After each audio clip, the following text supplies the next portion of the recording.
teisipäev, 7. juuli ja me alustame oma trippi üles Darwinisse. Täna on mu emme sünnipäev. Tšau emme, ma olen telekas. Meil on kõik asjad juba pakitud.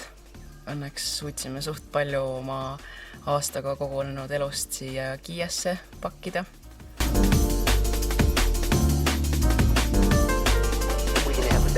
See on meie köök. See on külmkapp, köögiasjad. Ja siin on ka esik. Siit riivali pealt võtame kõik asjad, kui me lähme kuskile randa või kuskile seiklema. See siin on meie elutuba, kus me siis veedame kõige suurema aja päevast. Ja siin on meie garderoob. Mõlemas kohvris on riided ja siis Valderi magamistuba on ka siin.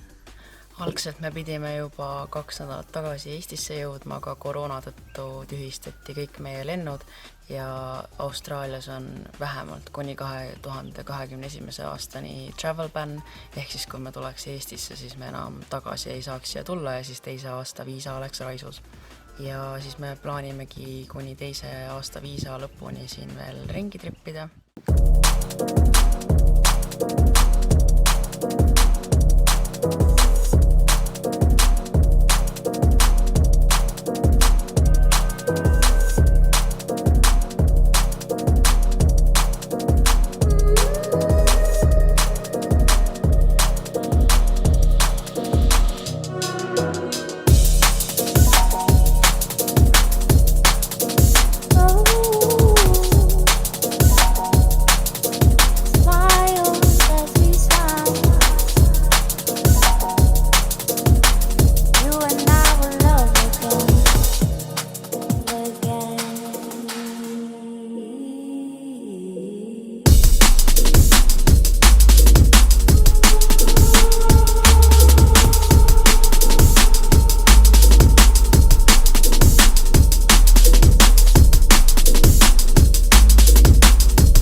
Me oleme alustanud oma roadtrippi Moorast Darwinisse ja me oleme trippinud juba 6 päeva ja jõudnud selle ajaga umbes 1400 kilomeetri kaugusele. Hetkel me oleme ühes sellises linnas nagu Carnarvon, kus me siis lihtsalt mõtlesimegi, et veedame terve päeva nii, et Tauri vaatab UFC-d ja mina siis filmin ja teen teile uut videot. Esimesel päeval sõitsime farmist umbes 140 kilomeetri kaugusele, läksime ühe järve äärde telkima, kus siis oli tasuta telkimisvõimalus. Kõik isegi WC-d ja dušid olid seal olemas. Järv ise oli küll täiesti ära kuivanud, et selle asemel oli lihtsalt üks suur liivane plats. Kas tulete õue mängima ka? Tollel esimesel ööl sadas suht palju vihma ja meie Kmartist ostetud telk ei pidanud sellele väga hästi vastu ja me siis pärast seda ööd viskasime selle telgi minema. Ja ostsime siis järgmisel päeval omale uue telgi, mis on siis selline pop-up telk, mille saad väga ruttu püsti panna ja pärast uuesti kokku pakkida. Alguses me plaanisime, et esimestel öödel ööbime Airbnb's, sellepärast et väljas oli ikkagi üsna külm. Et päeval oli küll päris mõnus soe, aga nii kui päike ära kadus, siis läks väga külmaks. Siin on hetkel kooli vaheaeg, siis ei ole väga kohti, mida puukida. Niimoodi, et hommikul puukid ja õhtul lähed sinna ööbima. Siis me otsustasimegi, et me ikkagi magame telgis. Meil on mitu tekki peal ja kahekesi on ikka hulgi soojem magada. Tripi teisel päeval siis me käisime Geraldtonis omale uut telki ostmas ja toiduvarusid täiendamas ja edasi sõitsime juba meie jaoks tuttava Hutt Laguuni juurde. Mõtlesime, et kuna see niikuinii jääb tee peale, et siis käime vaatame, kas seekord see vesi on seal roosakam või mitte. Me oleme teist korda elus Hutt Laguuni juures ja seekord see on nagu päris roosa. Eelmine kord oli veits selline rooste punane, aga nüüd on ikka nagu päris.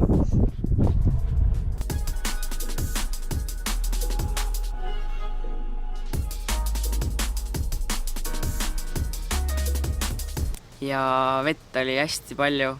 Ilmselt eelmine kord oli selle pärast ka selline rooste punane, sest ei olnud väga vihma sadanud ja järv oli üsna kuiv päeva lõpuks me jõudsime Kalbarri rahvusparki, kus me käisime erinevates lookoutides. Ühes neist nägime ka 2 vaala ja umbes 10 delfiini, mis oli meie jaoks esmakordne kogemus.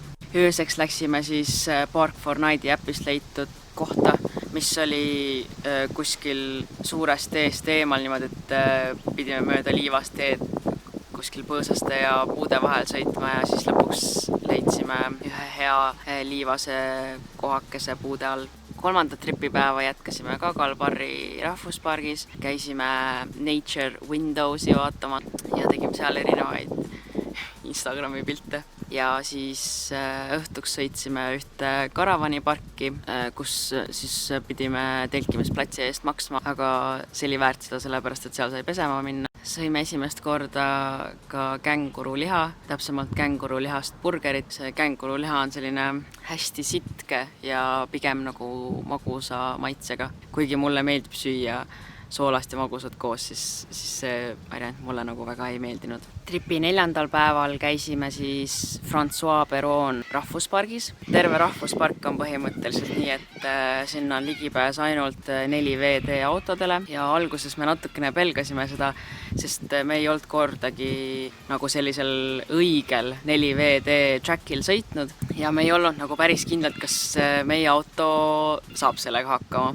Sest kui me trippisime veebruaris seal lõuna pool ringi, siis ühes kohas me läksime ka, mõtlesime, et lähme sõidame sellel liivasel rajal ja me jäime sinna veits kinni ja siis pärast seda me nagu väga ei ole julgenud seda proovida. Aga seal rahvuspargi alguses on siis selline peatuspunkt, kus sa saad siis oma rehvid tühjemaks lasta, et siis oleks liivasel rajal lihtsam sõita ja pärast siis, kui sealt rahvuspargist välja tuled, siis saad seal uuesti rehvid täis pumbata. See rada on tegelikult kokku umbes 40 kilomeetrit, et sa jõuaksid siis päris sinna Poolsaare tippu.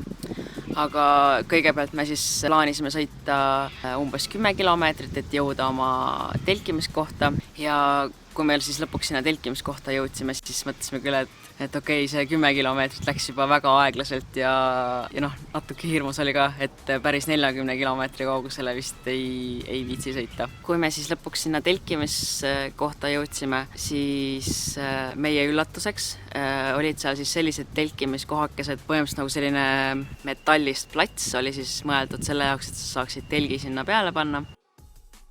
Enne seda rahvusparki käisime siis Shell Beachis.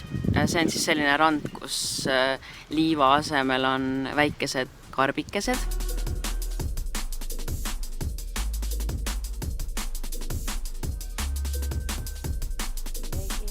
Ja käisime erinevates lookoutides. Need on siis põhimõtteliselt lihtsalt sellised erinevate vaadetega kohad, et sõidad kuskile mere äärde või kas kuskile mäe otsa või siis sealt peaks avanema mingi ilus vaade ja siis saad seal pilte teha ja värki. Et neid on siin ookeani ääres päris palju.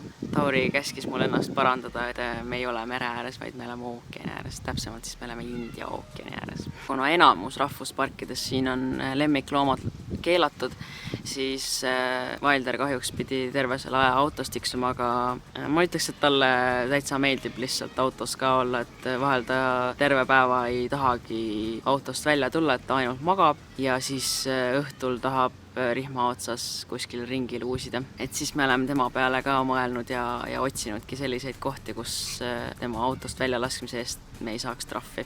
Meie reisi 5. päeval me käisime siis Monkey Mias. Monkey Mia peaks nägema delfiine ja seal on siis kindlal kellaajal võimalik neid hommikul söötmas käia, aga see oli juba hommikul kell 8 ja me ei teadnud, et seal on nagu selline kindel kellaaeg ja me ei viitsinud järgmiseks hommikuks ka sinna ootama jääda, et seekord see jäi siis tegemata. Ja siis 5. päev põhiliselt kuluski sõidule. Sõitsime siis sealt François Peroni rahvuspargist tagasi maismaale uuesti. Tegime väikese vahepeatuse ühes akvaariumikeskuses, kus siis nägime ka haisid ja kilpkonna ja muid erinevaid kalakesi.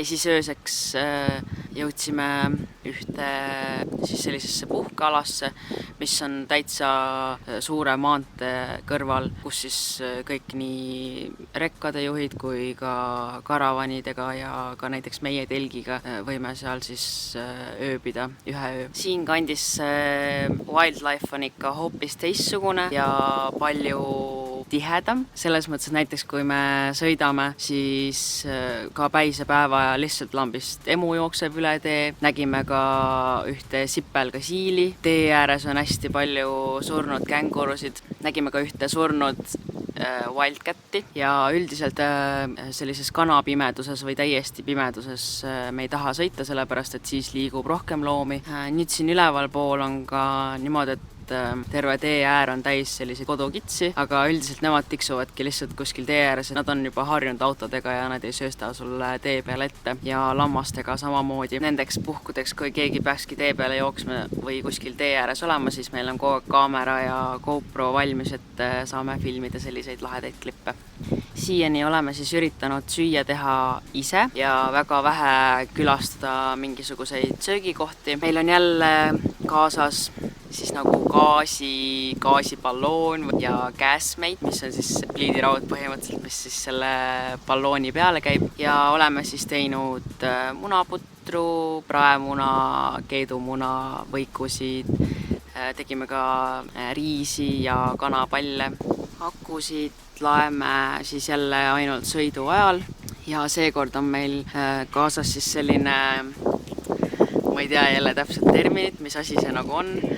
Põhimõtteliselt on see vist mingi inverter või midagi. Siis ühe juhtme otsa paned sigareti süütajasse ja siis sinna on võimalik siis järgi ühendada näiteks läpakajuhe ja saad siis USB-ga ka siis samal ajal seal midagi laadida. Ja nüüd, kuna meil on suht kõik asjad juba tühjaks saanud, et siis me võtsime toa ühes karavani pargis, kus me saame siis kõik need asjad jälle täis laadida, et oleks uuel nädalal ka midagi võimalik pildistada ja filmida.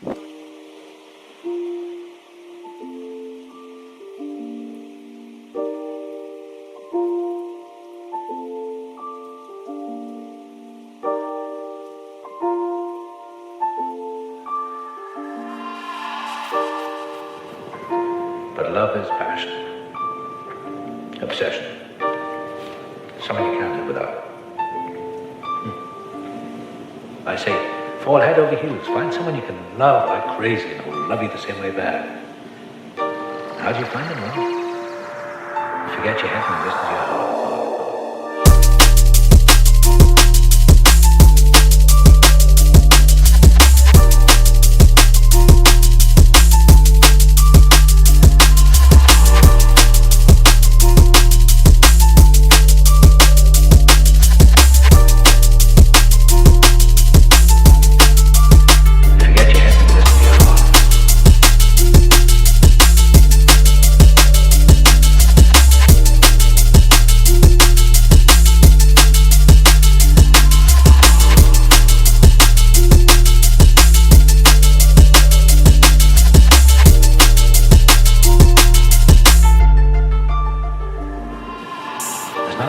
Excitement, not a whisper of a thrill.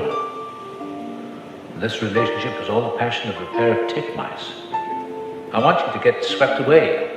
I want you to levitate. I want you to sing with rapture and dance like a dervish. Oh, that's all? Yeah, be deliriously happy. At least leave yourself open to me.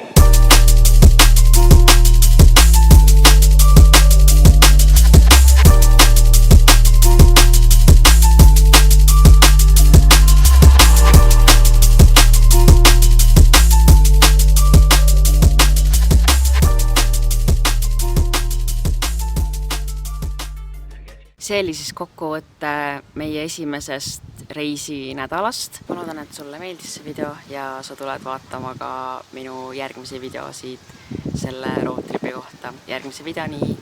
Bye! But love is passion, obsession, something you can't live without.